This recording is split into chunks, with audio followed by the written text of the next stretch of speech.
নমস্কার, আমি বালুরঘাটের ছোট্ট এক ব্লগার প্রিয়াঙ্কা আজকে পৌঁছে গেছি কলকাতাতে। কলকাতার কোথায় সেটা না হয় পরে বলছি। এসছিলাম গো লেবানিজ এই ফুড কোর্টটাতে। এখানে পরপর অনেক কটা কিন্তু ফুড কোর্ট রয়েছে। তো এখানে আমার বোন তিতলি ও বলল এখানকার নাকি চিকেন শোরমার র্যাপটা নাকি খুব সুন্দর, তো সেটাই অর্ডার করলাম। তো চলে এসছে আমাদের র্যাপ। এবার চলো টেস্ট করার পালা। এই শোয়ারমা র্যাপটা আমরা অর্ডার করেছিলাম স্মল সাইজ। দেখো কতটা পরিমাণে এখানে চিকেন রয়েছে, সাথে ছিল মেয়োনিজ আর ফ্রেশ ক্রিম।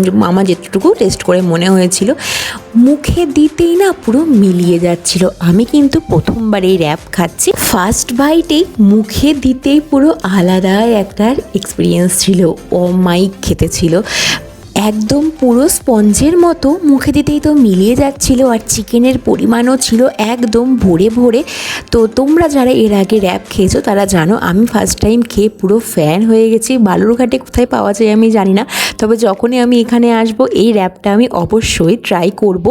এই র্যাপের বাইরে যে লেয়ারটা ছিল সেটাই হলো আসল স্পঞ্জি ব্যাপারটা, মুখের মধ্যে সব কিছু একসাথে ব্লাস্ট করছিল, সেজন্য আরও বেশি ভালো লাগছে। উফ, অসাধারণ। আমার এখন ভয়েস ওভার দিতে দিতে আবারও মনে হচ্ছে গিয়ে খাই। যাই হোক, তোমাদের লোকেশনটা জানাই। এটা হলো নেতাজি নগর ফুড কোর্ট, যেখানে পরপর আরও অনেক রকম খাবারের কিন্তু স্টল আছে। তোমরা চাইলে অনেক রকম খাবার ট্রাই করতে পারো। তো চলো আজকের ব্লগ এই পর্যন্তই, দেখা হচ্ছে নেক্সট ব্লগে। টাটা।